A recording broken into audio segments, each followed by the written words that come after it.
Secretary Higgs has said quite recently, this is a war for Israel against Iran. The Israelis regard this as a war for their existence. The Iranians regard this as a war for their existence. Since we are supporting Israel and doing effectively whatever Israel wants us to do in this war, we have taken on the Israeli mentality, targeting philosophy, and approach to war. And if you want to know what the Israeli approach to war is, you have to look at Gaza, look at South Lebanon. In fact, I would say that the Israeli approach at this point is to create imitation Gazas all over the region, and that includes Iran. If Iran can be turned into a Gaza or subjected to Gazification, and that's the price of victory, that's acceptable to the Israelis. That's acceptable to their lobby in the United States and to the Zionist billionaires who are pressuring Trump to fight this war. Now, I would hope that we have somebody left in Washington with some degree of character and backbone to stand up and say, look, this is not an existential war for us. And to be blunt, we've already done more than we should have done. And if this is not enough, so be it. But we should cease fire because the larger global implications are horrifying, as I tried to point out at the beginning. Now, let me ask you on the morality of war, because you can argue certainly with a lot of facts that at the state level, nobody seems to really care about any kind of laws of war. Certainly, nobody's going to hold us accountable either inside or outside of our government. But about the troops, I remember my first combat experience was under you and several others in Desert Storm, and in the preparation for us to go. Even from Saudi Arabia, before we launched into fighting the Iraqi divisions, you guys told us, our leaders, that there's the law of war we have to follow. That we can't shoot prisoners, we can't do all this stuff, and we told us we have to do the right thing, and that imbued us with this moral oughtness that we have to fight hard, but we also have to fight fair. I mean, that's what we had going in there. But if you take away that, and even at the top level, there's no concern about doing what's right. I mean, are you concerned that may trickle down into the troops, and then even at the tactical level, they may also loosen up the laws of tactical warfare? Well, in every war that lasts for longer than a few weeks, you end up dehumanizing your opponent. We demonize the opponent in any case before we go in, and you can listen to President Trump reading from Netanyahu talking points about how terrible Iran is. And unfortunately, lots of people in the United States have ingested this garbage, and they repeat it ad nauseum. As I try to tell people, Iran has changed quite a bit in the last 47 years. It is by no means the same state or the same society that it was 47 years ago. But nobody wants to go there. Instead, you've thoroughly demonized the opponent. When you demonize the opponent, you end up dehumanizing them, particularly when you go into action. When you lose soldiers, and you may or may not remember that we did lose Sergeant Muller, who was in a Bradley and had 5 or 6 other people wounded. But when he was killed, people emotionally, particularly in his troop, were furious. They were angry, and they became immediately interested in payback. In other words, we'll kill all of these people in front of us. And I had to deal with that, in February 26, with officers as well who did not want to stop killing. They wanted to continue killing when it was perfectly obvious to me, since we couldn't move, we were restricted from moving, that we had no choice but to stop firing and allow whoever was still out there to live. But there were a lot of people who opposed that, and this is human nature. So that means that, first of all, wars should be kept short if you can do so. They should be fought for limited objectives, not unlimited purposes. Right now, we're in a war that should be limited by the objectives, but it's not. It's a war for the destruction of Iran on behalf of the Israeli state and its agents in the United States, period. That's what this is about. The average American doesn't completely grasp that, but more and more Americans are figuring it out. But again, unless you get a lot of Americans killed, no one's going to pay much attention. And so the objective is to, whatever you do, don't take heavy casualties. And remember, this is the myth of air power. It's sort of sex without consequences. Yeah, go in, bomb, nobody can touch us, and we get away free. Well, that hasn't worked that well this time around, and I think it's not going to work well in the future. I think more and more our manned aircraft are going to be vulnerable. But having said all of that, for the moment, we're still believers in this myth. And as long as that is preserved, we're going to continue to do stupid things. And that includes this war, which doesn't need to be fought. Never needed to be fought, certainly not by us under any circumstances. Couldn't agree with you more. And now I want to take a look for a minute at the American fighting man component of this, because too often they're just kind of dismissed almost as like this caricature of this noble steed kind of thing, that, you know, there's this hero and that they all love to die for their country or something like that, instead of individual human beings. Secretary Hegseth this morning tried to address that as well. And I would like your view on this on the backside of this video, because one of the other things that was really driven into us, whether this turned out to be right or not, is subject to debate. But at the time we went into Desert Storm, we were told that the president of the United States, that this is the right thing to do. He had assembled this huge coalition. So many people were with us because we said Saddam Hussein had invaded another country.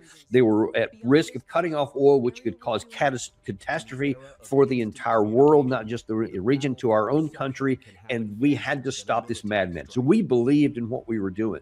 Now then, as you just correctly pointed out, it doesn't take a rocket science to figure out we shouldn't be fighting this war at all. And so in terms of the fighting man, this morning, Secretary Hegseth tried to address that. Now, I'm sorry that the volume's a little bit low on this, but listen to how he's trying to justify the mission and to tell the guys what they're doing matters. Missiles and drones, and know what a world looks like, what the world would look like if Iran had the most dangerous weapons in the world, a nuclear weapon. As President Trump has said time and time again for years, and in this administration, Iran cannot have a nuclear bomb, and they won't. These troops, they want to finish this fight for their kids and their grandkids. This is about history. This is about legacy. Success matters. And because of this president and these Americans, we're closer than ever before to winning.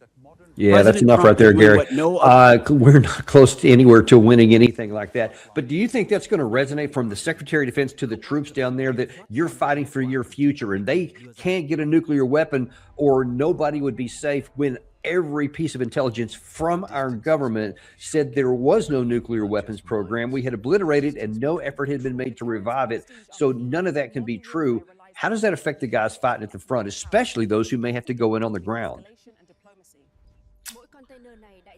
Well, there are two sides to this particular coin. First of all, there were lots of us at the time in the immediate aftermath of World War II who were extremely concerned about the Rosenbergs and their Confederates in the FDR administration that saw to it that Stalin ended up with the formula or the secrets to the atomic bomb. And when the atomic bomb was exploded by the Soviets, people were genuinely and justifiably very afraid. And subsequently, you had people try to convince Truman and then later on Eisenhower that the solution was to launch a preemptive nuclear strike on the Soviet Union. And, you know, they both declined because they refused to see exclusively the demonized personality as representing the entire population of the Soviet Union.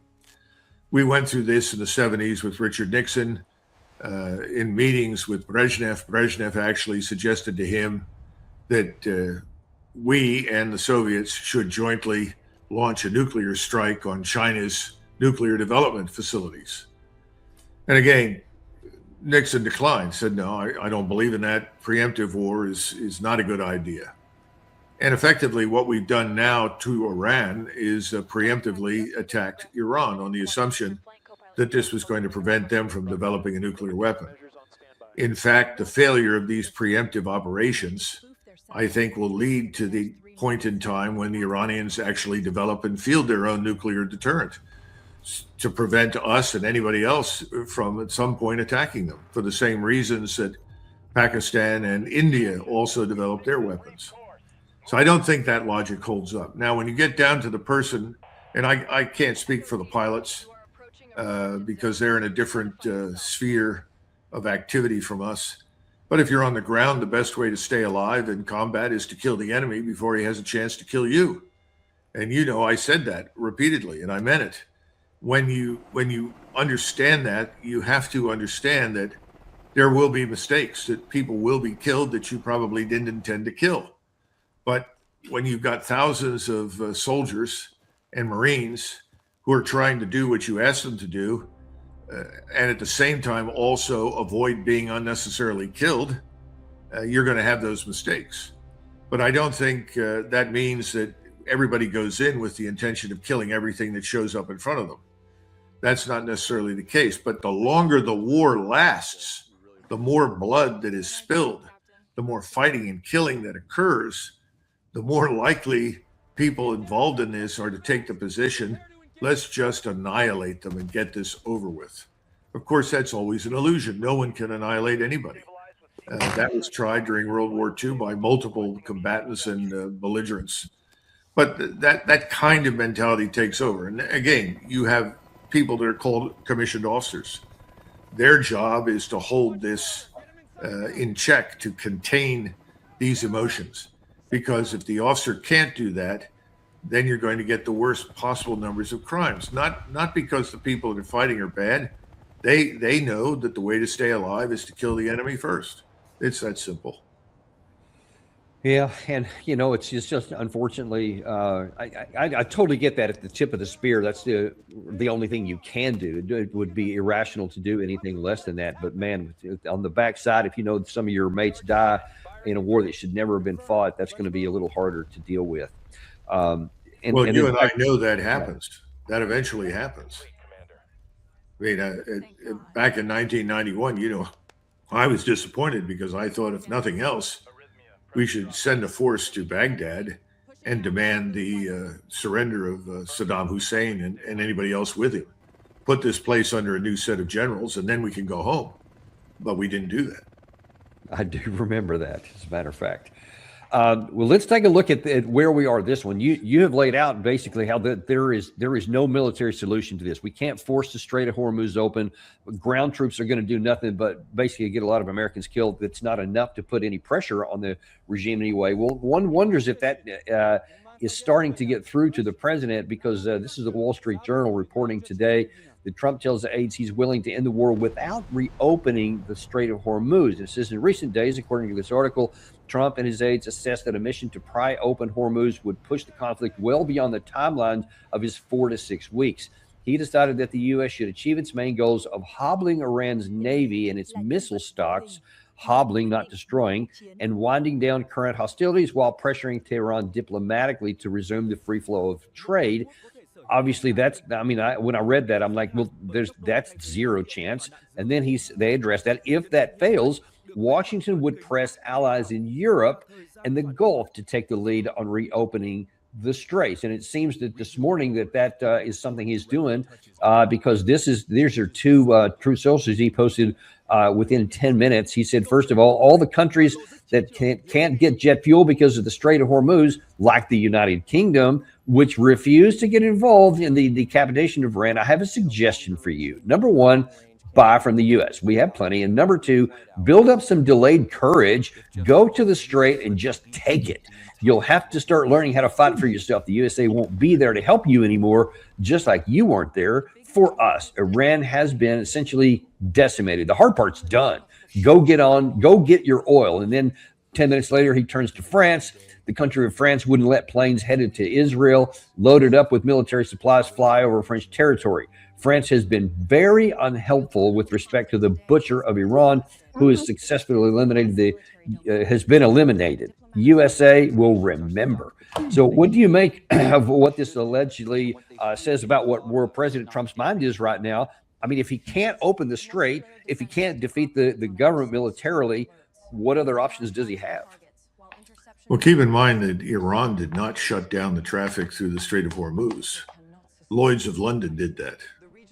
The underwriters who provide insurance for the vessels that travel in and out of the Persian Gulf, they would not underwrite any shipping because they're not going to put, themselves at risk of total bankruptcy in a war zone.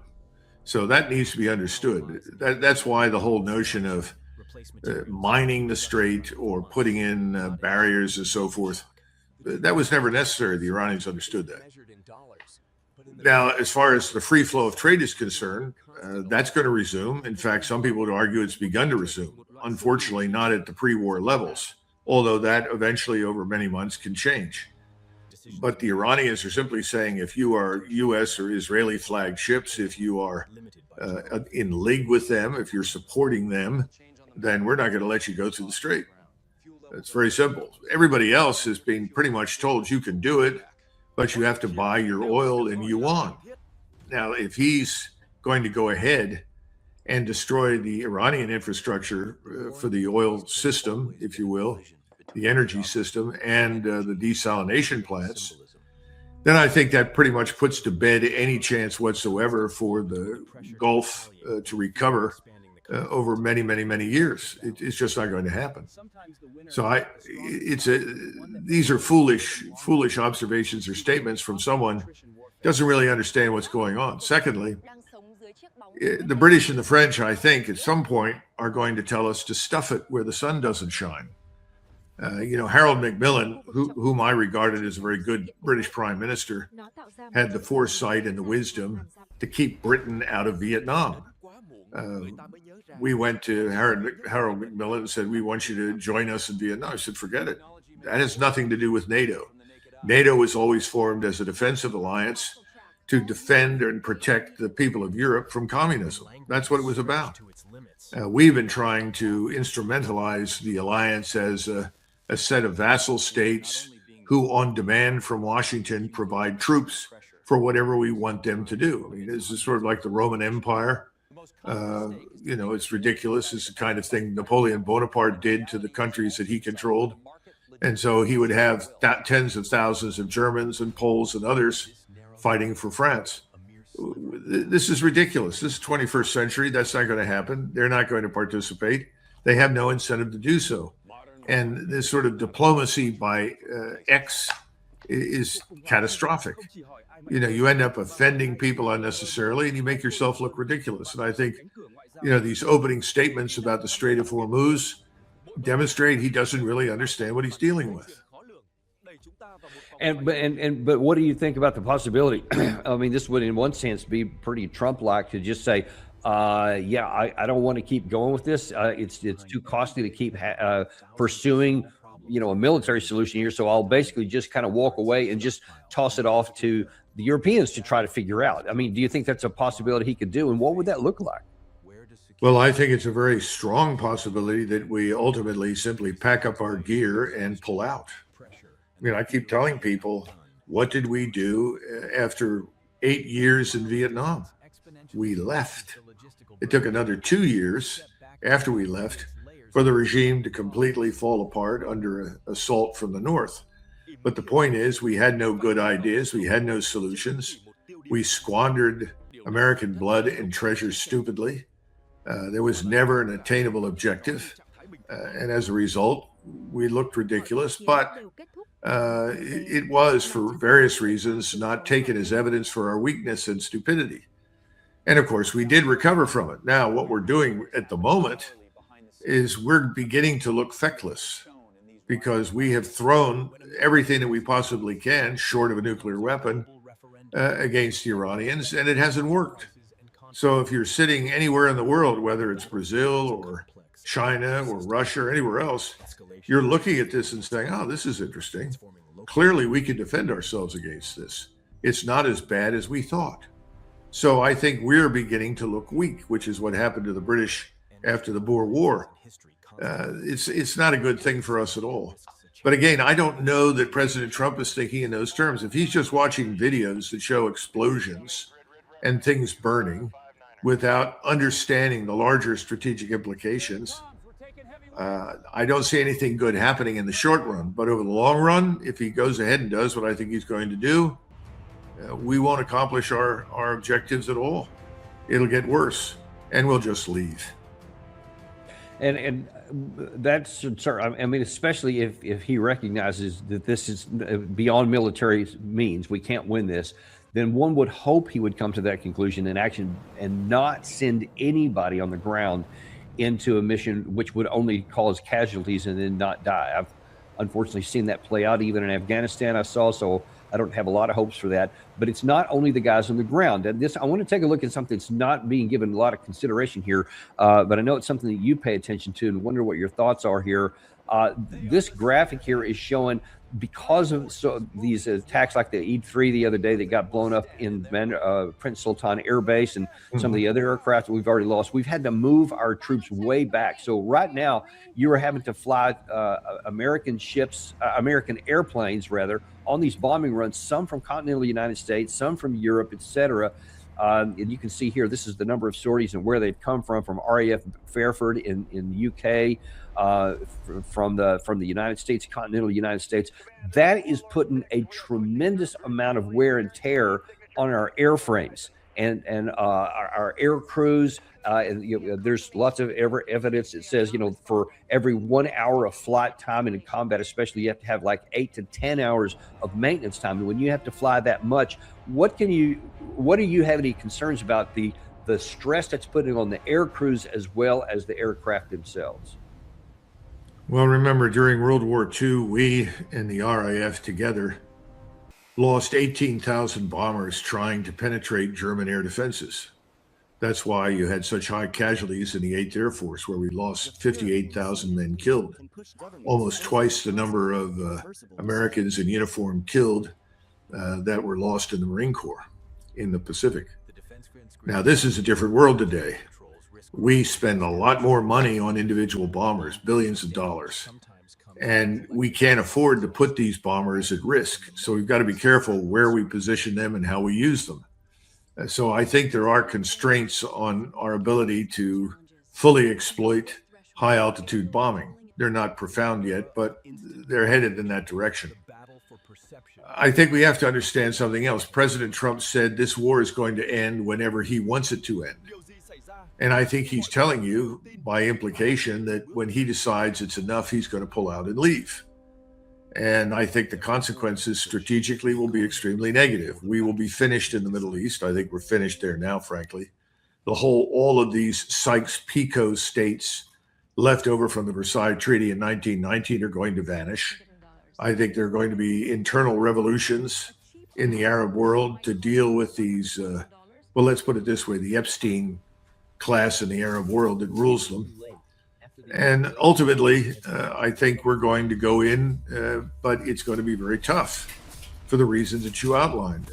Naval forces, and for that matter, ground forces or air forces, all have had to move a great distance away from where they want to go. And sometimes I have to remind people, when we landed at Normandy, we landed several hundred miles from the German border. If we had tried to land on the German coast, the whole thing would have been destroyed instantly. And by the time we got there in June of 1944, 82% of the German armed forces were on the Eastern Front, and we weren't really facing a very significant opposing force. The Germans were able to put 2 planes in the air against 5,000 of our fighters. So we're in a different position here. This is an enemy that is winning the missile war. This is the enemy that has built missile dominance.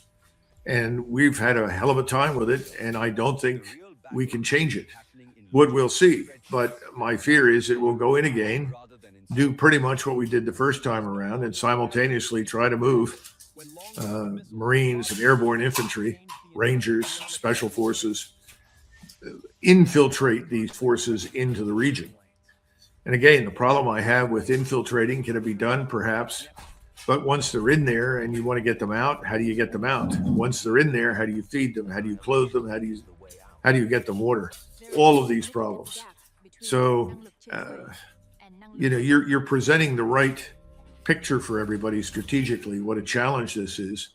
And I'm sure that President Trump is being told these things, but I think we're desperate.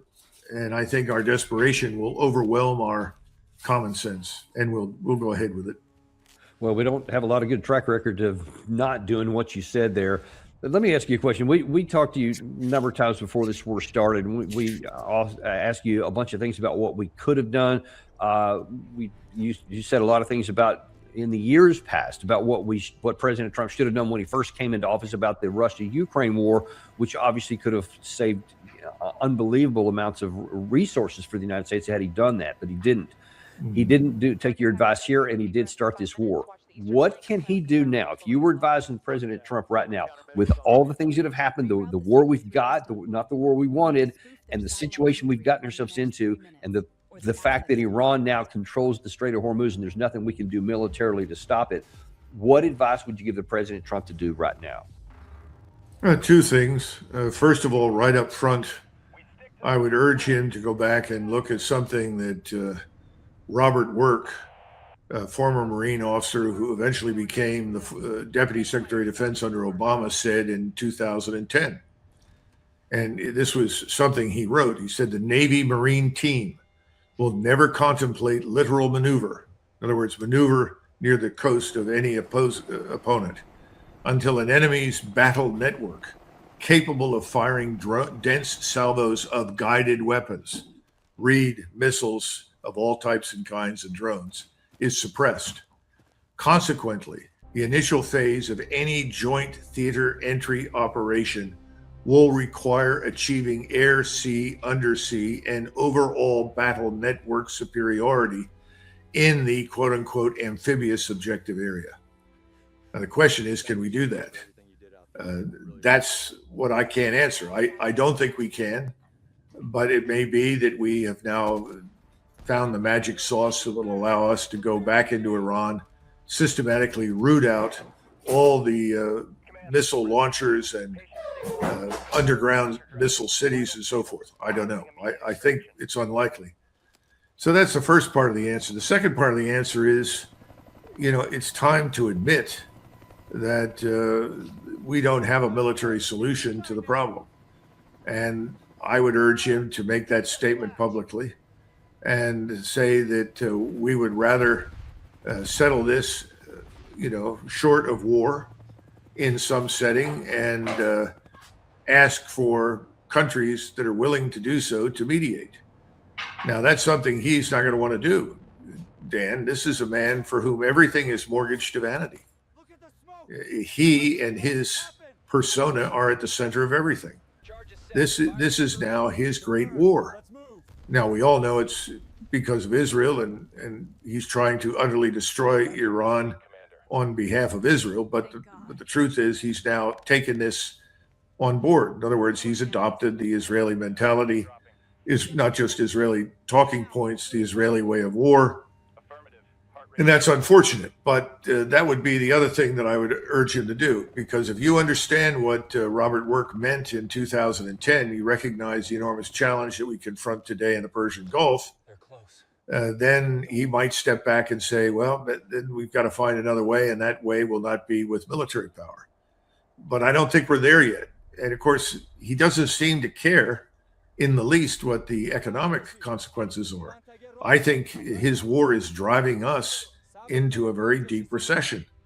And the rest of the world is going to face all sorts of problems. It might even be financial, economic depression accompanied by famine in many places because of the fertilizer problem. So that's the best I can do, Dan. I don't know what else to offer. Yeah, well, there's not any good answers. We'll just start with that. Last question I got for you today, though, is to kind of zoom back to the 30,000-foot level. When you see all these reports in the last week, just in the last 1 week, about how the U.S. and Israel are both running out of interceptor missiles, PAC-3, the Arrow 2, Arrow 3 systems interceptors are running dangerously low. THAAD systems are interceptors running very low, extremely expensive. Tomahawk cruise missiles, depending on which report you look at, somewhere between 650 and 850 were used in the first 20 some odd days of this war. We don't know how many are continuing to be used, but the bottom line is our inventories of all of these critical weapon systems, interceptors at the PAC-3 level, the THAAD, and then offensive missiles with the standoff with JASSMs and also with Tomahawks are at really low numbers because of everything we've given to Ukraine, everything we've given to Israel since 2023, and now we're expending here. What does this do to our ability to defend our global requirements if, God forbid, we should have some unexpected conflict with either China in the South China Sea or Russia in Europe? Well, I know that we've expended more than 1,000 JASSM missiles, that is Joint Air to Surface Standoff Missile, at a cost of $1.5 million apiece. Some people think it's going to take a year or more to replenish these stocks. I'm sure we've come up with some additional JASSMs, how many I don't know. But these standoff attack weapons are the weapons of choice, because then you don't have to fly into the enemy airspace and put yourself at risk of being shot down. I don't see any evidence that the Russians or the Chinese, or for that matter, anybody else wants to attack us. You have to remember, we started this war. Oh, I know, the Netanyahu talking points. This began a long time ago. Well, if you want to talk to the Iranians, they'll take you back to 53 and Mossadegh's removal from power and the installation of the Shah and his regime and all the terrible things that ensued from that. I don't think that holds up. We absolutely attacked this. We launched a preemptive war on the assumption that it would work, and it would work quickly. That's all failed. So you have a choice. You can double down or you can try to get out. I don't think he has seriously tried to get out, because I think the Israeli agenda is our agenda, and that agenda demands Iran's destruction. And if we go into the recession that I think is coming, and the rest of the world faces at least a bad recession, if not worse, we're going to be held accountable by the world for the terrible things that we've done that simply did not work. Well, I certainly hope that you're right there. I mean, there's no reason why China would want to attack us, or certainly not Russia, either one. But I just fear that if we do get into a war unexpectedly, we're going to be in a real world of hurt. And the last part, Dan, I would just argue right now that there will be no war with us unless we start it. That's what people need to understand. They've been fed this sort of Fox News diet of enemies everywhere.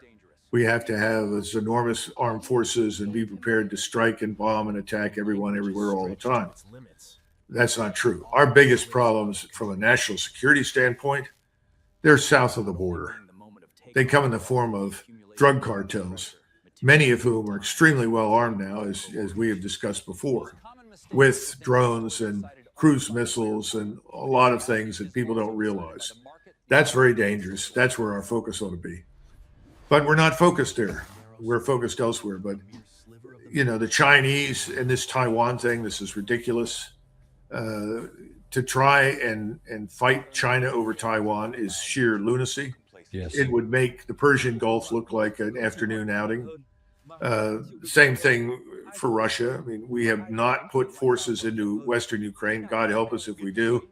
That would be fatally stupid. Again, nobody seems to understand something we've talked about before. We are not a continental land power anywhere but in the Western Hemisphere. So when things go badly for us, we sail away, we drive away, and we fly away. We don't live in the Eastern Hemisphere.